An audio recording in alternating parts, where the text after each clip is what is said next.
நேரம் 6 மணி. இலங்கை ஒலிபரப்பு கூட்டுத்தாபனம் செய்திகள். செய்தி ஆசிரியர் MC நஜிமுதீன். வாசிப்பவர் நாகபூஷணி. சுகாதார ஆலோசனைகளை பின்பற்றி தைப்பொங்கல் பண்டிகையை கொண்டாடுமாறு சுகாதார அமைச்சு வேண்டுகோள். தைப்பொங்கல் தினத்துடன் ஆரம்பமாகும் விடுமுறை தினங்களில் சுகாதார வழிமுறைகளை பேணி நடந்து கொள்ளுமாறு சுகாதார சேவைகள் பணிப்பாளர் நாயகம் கோரிக்கை. வடக்கு கிழக்கில் தொடரும் மழையுடன் கூடிய காலநிலையால் பல பிரதேசங்களில் வெள்ளம். பாராளுமன்றத்தில் 463 பேருக்கு PCR பரிசோதனை. தீவிரவாதத்திற்கு அனுசரணை வழங்கும் நாடுகளின் பட்டியலில் கியூபாவை அமெரிக்கா மீண்டும் இணைத்துக் கொண்டிருக்கிறது. தைப்பொங்கல் பண்டிகை நாளை கொண்டாடப்படவுள்ள நிலையில் சுகாதார ஆலோசனைகளை பின்பற்றி கொண்டாட்டங்களை மேற்கொள்ளுமாறு சுகாதார அமைச்சு வேண்டுகோள் விடுத்திருக்கிறது. இயலுமானவரை நடமாட்டங்களை தவிர்த்து சமூக இடைவெளியை பேணி கொண்டாட்டங்களில் ஈடுபடுமாறு அமைச்சின் தொற்றுநோய் தடுப்பு பிரிவின் பணிப்பாளர் விசேட வைத்திய நிபுணர் சுதத் சமரவீர கேட்டுக் கொண்டிருக்கிறார். வீடுகளில் தங்கி குடும்பத்தாருடன் பொங்கல் பண்டிகையினை கொண்டாடுமாறு அவர் வேண்டுகோள் விடுத்துள்ளார். இதேவேளை தைப்பொங்கல் தினத்துடன் ஆரம்பமாகும் விடுமுறை தினங்களில் சுகாதார வழிமுறைகளை பேணி நடந்து கொள்ளுமாறு சுகாதார சேவைகள் பணிப்பாளர் நாயகம் விசேட வைத்திய நிபுணர் அசேல குணவர்தன கேட்டுக் கொண்டிருக்கிறார். சுற்றுலாக்களை தவிர்த்து கோவிட் ஒழிப்புக்கு ஒத்துழைப்பு வழங்குவது மக்களின் பொறுப்பு என அவர் தெரிவித்தார்.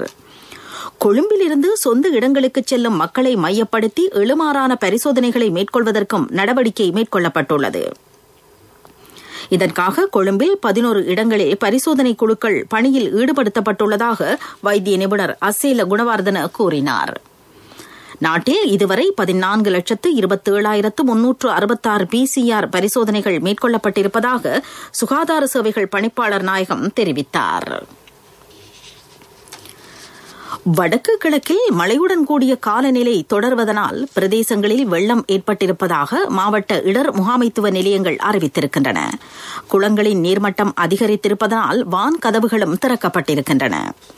சீரற்ற காலநிலையினால் பாதிக்கப்பட்ட கிளிநொச்சி மாவட்ட மக்களுக்கு சமைத்த உணவு வழங்கப்படுவதாக மாவட்ட இடர் முகாமைத்துவ நிலையம் தெரிவித்திருக்கிறது.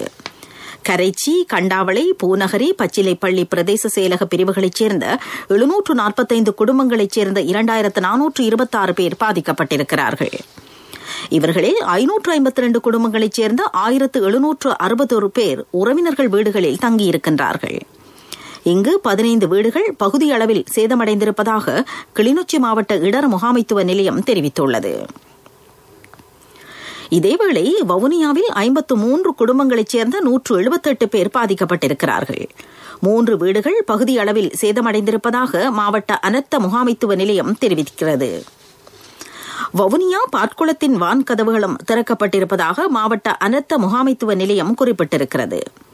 யாழ்ப்பாணத்தில் தொடர்ச்சியாக பெய்து வரும் மழை காரணமாக தாழ்நிலப்பகுதிகள் வெள்ளத்தில் மூழ்கியிருக்கின்றன. இங்கு 358 குடும்பங்களைச் சேர்ந்த 1047 பேர் பாதிக்கப்பட்டுள்ளார்கள். சுமார் 60 வீடுகள் பகுதியளவில் சேதமடைந்துள்ளதாக யாழ் மாவட்ட அனர்த்த முகாமைத்துவ பிரிவு தெரிவித்திருக்கிறது. மட்டக்களப்பு மாவட்டத்தில் 1452 குடும்பங்களைச் சேர்ந்த 4639 பேர் பாதிக்கப்பட்டிருக்கிறார்கள்.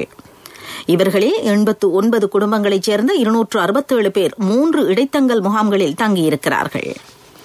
இவர்களுக்கு சமைத்த உணவு வழங்கப்பட்டு வருவதாக மட்டக்களப்பு மாவட்ட செயலாளர் கணபதிப்பிள்ளை கருணாகரன் தெரிவித்தார். 4 வீடுகள் பகுதியளவில் சேதமடைந்திருப்பதாகவும் அவர் குறிப்பிட்டார். உன்னிச்சை, நவகிரி, ரூகம் போன்ற குளங்களின் வான் கதவுகள் திறக்கப்பட்டிருப்பதாக மாவட்ட செயலாளர் மேலும் தெரிவித்துள்ளார். நீங்கள் கேட்டுக்கொண்டிருப்பது இலங்கை ஒலிபரப்பு கூட்டுத்தாபனத்தின் செய்திகள்.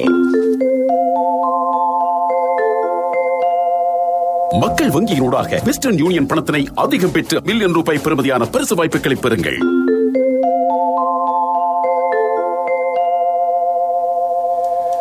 பாராளுமன்ற உறுப்பினர்கள் மற்றும் பாராளுமன்றில் பணியாற்றும் ஊழியர்கள் 463 பேருக்கு இன்று PCR பரிசோதனை மேற்கொள்ளப்பட்டதாக படைக்கல சேவிதர் நரேந்திர பெர்னாண்டோ தெரிவித்துள்ளார்.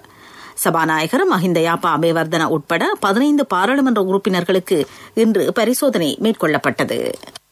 உங்களுக்கு அருகிலுள்ள மக்கள் வங்கியினூடாக வெஸ்டர்ன் யூனியன் பணத்தினை அதிகம் பெற்று அதிகம் வெல்லுங்கள். 1 மில்லியன் ரூபாய் பெறுமதியான பரிசு வாய்ப்புகளை பெறுங்கள். சகல மாதமும் வெற்றியாளர்கள் 25 பேருக்கு 10,000 ரூபாய் பெறுமதியான பொருட்கள் பொதி. மக்கள் வங்கி கிளையில் வெஸ்டர்ன் யூனியன் பணத்தை அதிகம் பெற்றுக் கொள்ளுங்கள். 2021 ஜனவரி 31 வரை மாத்திரம். பிரதான செய்தி வழங்குவோர் ஒவ்வொரு வீட்டிலும் இருக்க வேண்டிய வீட்டு வைத்தியர் சித்தாலேப. ஐரோப்பிய ஒன்றியம் இலங்கைக்கு 8.26 பில்லியன் ரூபாய் நிதி உதவி வழங்க உள்ளது. இலங்கையின் நீதிமன்றம், உணவு பாதுகாப்பு, காலநிலை மாற்றம் போன்ற துறைகளுக்காக இந்த நிதி வழங்கப்பட்டிருப்பதாக ஐரோப்பிய சங்கம் அறிவித்திருக்கிறது. நிதி உதவியுடன் தொடர்புபட்ட 3 உடன்படிக்கைகள் அண்மையில் கைச்சாத்திடப்பட்டன. பிரதான செய்தி வழங்கியோர் ஒவ்வொரு வீட்டிலும் இருக்க வேண்டிய வீட்டு வைத்தியர் சித்தாலேப. உங்கள் கவனத்திற்கு கொழும்பில் தனிமைப்படுத்தலில் இருந்து விடுவிக்கப்பட்டிருக்கும் பகுதிகளைச் சேர்ந்த மக்கள் தொடர்ந்தும் சுகாதார ஆலோசனைகளை முறையாக பின்பற்ற வேண்டும் என போலீஸ் ஊடக பேச்சாளரான பிரதி போலீஸ் மா அதிபர் அஜித் ரோஹன கேட்டுக் கொண்டிருக்கிறார். மக்கள் இந்த விடயத்தில் அசட்டையாக செயற்படுவார்களாயின் குறித்த பிரதேசங்களை மீண்டும் தனிமைப்படுத்த வேண்டிய நிலை ஏற்படலாம் என்று அவர் எச்சரிக்கை விடுத்திருக்கிறார். இதேவேளை தனிமைப்படுத்தலில் இருந்து விடுவிக்கப்பட்ட பிரதேசங்களில் சுகாதார வழிமுறைகள் முறையாக பின்பற்றப்படுகிறதா என்பதை கண்காணிப்பதற்கு போலீசார் சிவில் உடையில் கடமையில் ஈடுபடுத்தப்பட்டுள்ளதாகவும் அஜித் ரோஹன குறிப்பிட்டுள்ளார். வாழ்வின் முதலடி வைக்கும் நாள் முதல் நம்பிக்கையின் முதல்வன் உங்களுடன் சகலத்தையும் பெற்றுக் கொள்ளும் ஒரே இடம் பீப்பிள்ஸ் லீசிங், நம்பிக்கையின் முதல்வன். உலகச் செய்திகள் அனுசரணை வழங்குவோர் பீப்பிள்ஸ் லீசிங், நம்பிக்கையின் முதல்வன்.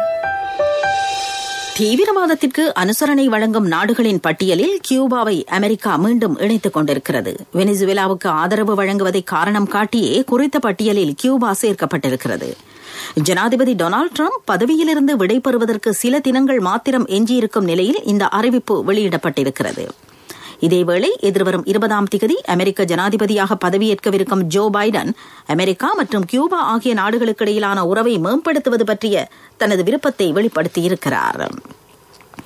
COVID-19 தொற்றுக்காக கண்டுபிடிக்கப்பட்டிருக்கும் புதியதொரு சிகிச்சை முறை ஐக்கிய ராஜ்யத்தில் பாரிய அளவில் பரீட்சித்து பார்க்கப்படுகிறது. இந்த சிகிச்சையின் மூலம் தொற்று ஏற்பட்டவர்கள் கடும் நோய்வாய்ப்படுவதை தடுக்கலாம் என BBC செய்தி வெளியிட்டிருக்கிறது. இன்டர்ஃபெரோன் பெட்டா என்று அழைக்கப்படும் புரதத்தை உட்கொள்வதன் மூலம் COVID-19 வைரசுக்கு எதிர்ப்பு சக்தியை அதிகரிப்பது சிகிச்சையின் தாற்பயமாகும். வாழ்வின் முதலடி வைக்கும் நாள் முதல் நம்பிக்கையின் முதல்வன் உங்களுடன் சகலத்தையும் பெற்றுக் கொள்ளும் ஒரே இடம் பீப்பிள்ஸ் லீசிங், நம்பிக்கையின் முதல்வன். அபிவிருத்தி செய்திகள். யாழ்ப்பாணம் கரவெட்டி பிரதேச செயலக பிரிவுக்கான அபிவிருத்தி ஒருங்கிணைப்பு குழு கூட்டம் இன்று நடைபெற்றது. பாராளுமன்ற குழுக்களின் பிரதி தவிசாளரும் யாழ் மாவட்ட அபிவிருத்தி ஒருங்கிணைப்பு குழு தலைவருமான அங்கஜன் ராமநாதன் தலைமையில் இந்த கூட்டம் இடம்பெற்றது. வீதி அபிவிருத்தி, குடிநீர் பிரச்சினை, கால்நடை வளர்ப்பு, சமூக உட்கட்டமைப்பு வசதிகள் சம்பந்தமாக கலந்துரையாடப்பட்டது. கல்வி, சுகாதாரம், விவசாயம், வீடமைப்பு, அனர்த்த முகாமைத்துவம் உள்ளிட்ட துறைகள் பற்றியும் இதன்போது ஆராயப்பட்டது. விளையாட்டுச் செய்திகள். 19 வயதுக்குட்பட்டவர்களுக்கான அணிக்கு 50 ஓவர்கள் அடங்கிய பாடசாலை மட்ட கிரிக்கெட் போட்டிகளை நடத்துவதற்கு கல்வி அமைச்சின் அனுமதியை கோருவதென இலங்கை பாடசாலை கிரிக்கெட் சங்கம் தீர்மானித்துள்ளது. இந்த போட்டிகளை எதிர்வரும் மார்ச் மாதம் தொடக்கம் நடத்துவது சங்கத்தின் நோக்கமாகும். கோவிட் பெருந்தொற்று சூழல் காரணமாக கடந்த ஆண்டு மார்ச் மாதம் 19 வயதுக்குட்பட்டவர்களுக்கான பாடசாலை மட்ட போட்டிகள் இடைநிறுத்தப்பட்டிருந்தன. ஒமான் நாட்டில் அமைந்துள்ள அல் அமரத் சர்வதேச கிரிக்கெட் அரங்கில் டெஸ்ட் போட்டிகளை நடத்துவதற்கு ICC அனுமதி வழங்கியிருக்கிறது. இந்த வாய்ப்பை ஆப்கானிஸ்தான் கிரிக்கெட் அணி பயன்படுத்தும் என்று எதிர்பார்க்கப்படுகிறது. ஆப்கானிஸ்தானுக்கு என தனியான டெஸ்ட் மைதானம் இல்லாத நிலையில் ஒமான் மைதானத்தை நிரந்தரமாக பயன்படுத்துவதற்கான நடவடிக்கைகள் பற்றி ஆப்கானிஸ்தான் கிரிக்கெட் நிர்வாகம் ஆராய்ந்து வருகின்றமை குறிப்பிடத்தக்கது. வர்த்தக செய்தி. மட்டக்களப்பு மாவட்டத்தில் இம்முறை 35,500 மெட்ரிக் டன் நெல்லை கொள்வனவு செய்வதற்கு எதிர்பார்ப்பதாக அரச நெல் சந்தைப்படுத்தல் சபையின் பிராந்திய முகாமையாளர் AG நிமால் ஏகநாயக்க தெரிவித்திருக்கிறார். விவசாய அமைச்சின் சுற்று நிருபத்திற்கு அமைய நெல் கொள்வனவு செய்யப்படும். இதன் பிரகாரம் உலர்த்தப்பட்ட 1 கிலோ சம்பா மற்றும் கீரி சம்பா என்பன 52 ரூபாவுக்கும், நாட்டரிசி நெல் 1 கிலோ 50 ரூபாவுக்கும் கொள்வனவு செய்யப்படும் என அவர் கூறினார். மட்டக்களப்பு மாவட்ட செயலகத்தில் மாவட்ட செயலாளர் காவண்ணா கருணாகரன் தலைமையில் இன்று நடைபெற்ற கூட்டத்தின் போதே அரச நெல் சந்தைப்படுத்தல் சபையின் பிராந்திய முகாமையாளர் AG நிமால் ஏகநாயக்க இதனை தெரிவித்தார். பொருளாதார செய்திகள் அனுசரணை. அண்ணா 31க்கு நீங்க மகளுக்கு தங்கம் வாங்குவீங்கன்னு நான் எதிர்பார்க்க இல்ல. எந்த தங்கத்துக்கு தங்கம் கொடுக்க முடிஞ்சது எந்த LOLC கிரெடிட் கார்டு இருந்ததால. LOLC ஃபைனான்ஸ் கடன் அட்டை உங்களை மேலும் உயர்த்திட. வேலைவாய்ப்புகளுக்காக வெளிநாடு சென்று நாடு திரும்பிய தொழிலாளர்களை சுய தொழிலில் ஈடுபடுத்துவதற்கு நடவடிக்கை மேற்கொள்ளப்பட்டுள்ளது. இதற்காக நிதி உதவி வழங்கும் வேலைத்திட்டம் ஆரம்பிக்கப்பட்டுள்ளதாக ராஜாங்க அமைச்சர் பிரியங்கர ஜெயரட்ன தெரிவித்திருக்கிறார். சுபிட்சத்தின் தொலைநோக்கு கொள்கை பிரகடனத்தின்படி உள்ளூர் உற்பத்திகளை வலுப்படுத்தும் நோக்கில் இந்த திட்டம் நடைமுறைப்படுத்துவதாக ராஜாங்க அமைச்சர் கூறினார். ஐயோ என்னப்பா இவங்க போக மாட்டேங்கிறாங்களே. ஏய் அந்த வாகனம் ராஜா அண்ணே. தம்பி என்ன அவசரமா? இல்ல அண்ணே, இப்ப காசுதான் அவசரம். உண்மையாவா? காசு அவசரம்னாலும் தம்பி அவசரப்படாதீங்க. எந்த ஒரு LOLC ஃபைனான்ஸ் கிளையிலும் 3-வீல் புத்தகத்தை வச்சு காசை வாங்கி கொள்ளுங்க. LOLC ஃபைனான்ஸ் வீல் புத்தகத்துக்கு கேஷ், 3-வீல் புத்தகத்துக்கு உடனடியாக கையில் கேஷ். காலநிலை அறிக்கை. நாட்டின் வடக்கு, வடமத்திய, தென், கிழக்கு, ஊவா மாகாணங்களில் மழையோ இடியுடன் கூடிய மழையோ பெய்யலாம் என வளிமண்டலவியல் திணைக்களம் எதிர்வு கூறியிருக்கிறது. தென், ஊவா மாகாணங்களிலும் அம்பாறை, மட்டக்களப்பு மாவட்டங்களிலும் சில இடங்களில் 75 மில்லிமீட்டர் மழை வீழ்ச்சி பதிவாகக்கூடும். ஏனைய இடங்களில் இன்று இரவு மழையோ இடியுடன் கூடிய மழையோ பெய்யலாம் என திணைக்களம் தெரிவித்திருக்கிறது. காலநிலை அறிக்கை கேட்டீர்கள். நிறைவாக தலைப்புச் செய்திகள். சுகாதார ஆலோசனைகளை பின்பற்றி தைப்பொங்கல் பண்டிகையை கொண்டாடுமாறு சுகாதார அமைச்சு வேண்டுகோள்.